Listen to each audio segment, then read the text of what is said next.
Air signs, tignan natin ano po ang mensahe para sa iyo ngayong araw. Keep in mind po na ito ay general reading lamang, so hindi po lahat ay makaka-relate. So be open-minded.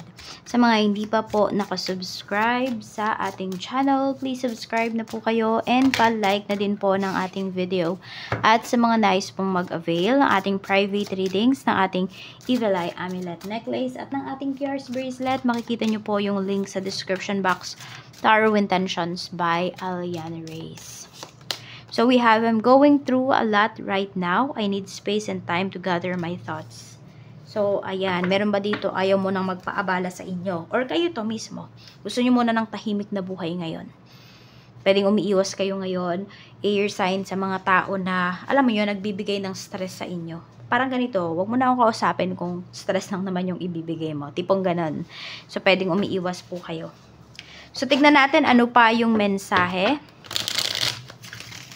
Spirit Guide, tignan po natin ano pa yung mensahe.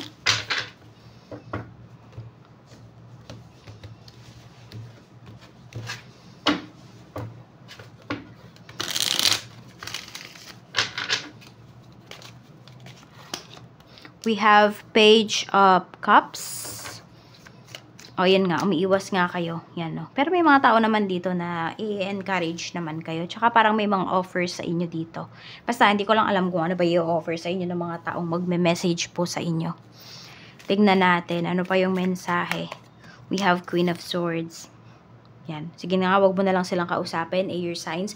Baka kasi kung ano pa yung masabi mo sa kanila. So, pwedeng iba sa inyo, very emotional kayo, ganyan. Or pwedeng sobrang napag-isipan nyo na kung ano ba yung sasabihin nyo towards this person, ganon.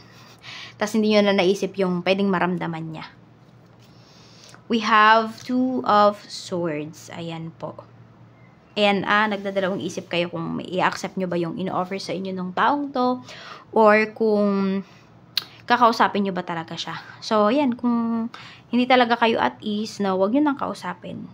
Kasi baka magkaroon pa kayo ng problema eh.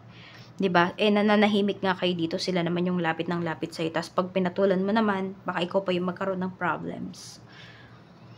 Ace of Wands. So, focus ka na lang muna sa ginagawa mo ngayon. Ayan, sa katahimikan na gusto mo.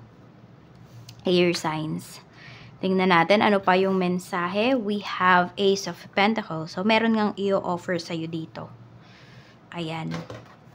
Or may magbibigay sa'yo dito ng idea. We have Nine of Swords. Na hindi ka makakatulog kasi parang ayaw mong palagpasin. Yan. Yung iba sa inyo. Ganito. Parang ito na yung hinihintay mo. In-offer na siya sa'yo. Okay? Pero parang gusto mo siyang tanggihan. Tipong ganon. Kaya di makatulog yung iba sa inyo. Kasi parang iniisip mo, ito ba yung perfect time para doon natanggapin ko yung bagay na yon. So, we have Six of Pentacles. Ayan po, oh. Parang i-offer na talaga sa inyo yung matagal nyo nang hinihintay. Tapos, meron bang nai-stress dito pagdating sa kaperahan? Ayan. Kailangan nyo ba ng pera at di nyo alam kung saan kayo kukuha? Nai-stress yung iba sa inyo, oh. We have Two of Pentacles. Di mo na alam kung sino ba yung lalapitan mo. Kasi yung iba po sa inyo pwedeng meron na nga kayong mga nilapitan, pero tinanggihan po kayo. So, yun. Sabi ko nga, parang di mo na alam kung kanino ka ba lalapit. Yung iba po sa inyo, baka, ayun lang, medyo mahirap kasi, di ba, pag sa bangko kayo maglo-loan. Oo. Paano kasi kung wala namang magpapautang sa inyo? Di ba? Air signs na sabihin natin, mga tao, kasi pwedeng taghirap din sila. So, ayun na lang siguro yung option mo. It's either sa cooperative ka manghiram ng pera or sa bank mag-loan ka. So, ayan na, may struggle yung iba sa inyo sa pera. Kaya, pinag-iisipan ninyo kung tatanggapin nyo ba to. We have Six of Wands. So, may success na paparating sa'yo dito. Pwede rin may ikakasal. Tingnan natin, ano pa yung mensahe. We have Justice. Ayan nga po, may ikakasal o may gustong magpakasal dito. Mukhang may nag-o-offer ng marriage sa inyo dito. I don't know lang kung yung marriage ba na to is for convenience or because of meron talaga kayong nararamdaman sa isa't isa. We have Nine of Pentacles. Meron kasi dito pwedeng, yes, meron dito nagiging practical. Pwedeng yung kadil nyo yan, air signs, or kayo mismo. Nagiging practical kayo dito pagdating sa relationship na ito. So, kung meron man kayong tatanggapin dito na marriage, make sure lang na wala kayong pagsisisihan. Tignan natin ano pa yung mensahe. We have 10 of Wands. Ayun o, may stress, may struggles talaga yung iba sa inyo pagdating sa pera ngayon. Meron kayong, alam niyo, gusto niyo talagang munang magpakalayo-layo. Di ko alam kung naipit lang ba kayo dito sa isang sitwasyon. Nagamit po yung pangalan ninyo. Ngayon, kayo yung hinahabol ng mga tao. Meron tayong 9 of Wands. Okay, ayan. So, may decision making kayo dito. So, panindigan nyo lang daw po kung ano yung decision ninyo. We have King of Cups. Merong mag-aalok sa'yo dito ng tulong. Kaya lang kasi, pwedeng may hidden agenda yan. 'Di ba? Hindi pala pure yung intention. Hindi pala pure yung, ano ba, yung in-offer sa'yo ng tao. So, we have Ace of Swords. We have a breakthrough here. Ayan, so sabi ko nga, pwedeng may mga ideas kayo dito or may mga magbibigay po sa inyo ng ideas or ng kaisipan. Yan, na malalim na kaisipan or na malalim na pag-iisip. Tignan natin ano pa yung mensahe. So, ayan po, may iba sa inyo. Pwedeng nai-stress kayo ngayon sa paghahanap nga ng pera. Baka nga meron dito mag-a-abroad or yung iba sa inyo, magsasanla na po kayo ng kung ano man yung pwede ninyong isanla para lamang, ayan, yung iba sa inyo, para makabayad. Yung iba naman, para makaalis. Para makapunta ng ibang bansa, para makapagtrabaho. So, pwedeng iniisip ninyo na dyan kayo makakabawi pag nasa ibang bansa na kayo. Tignan natin kung makakabawi ba talaga kayo pag nandyan na kayo sa ibang bansa. Tignan natin. Ayan. Tignan natin. Si 1 at si 2. Pili na po kayo. Tingnan natin kung makakabawi na ba kayo pag umalis kayo or pag nandyan na kayo sa ibang bansa. We have 7 of Cups. Okay, meron kasi dito magiging maluho yung iba sa inyo. So, ito yung iwasan nyo para makabawi kayo. Huwag muna kayong magbibili-bili ng kung ano-ano. Yan. Kasi diba yung sinasabi ng iba, okay lang po na walang matira sa akin. Basta makapagpadala po ako sa family ko. Mali. Para kung last contract mo na yan. Hindi naman sa tinatakot kita. Pero dapat isipin nyo yung future ninyo. Huwag muna kayo magbibili ng kung ano-ano dito, na kung ano-anong pasalubong or kung ano-anong request ng family mo. Hindi ka makakaipon kapag ganyan.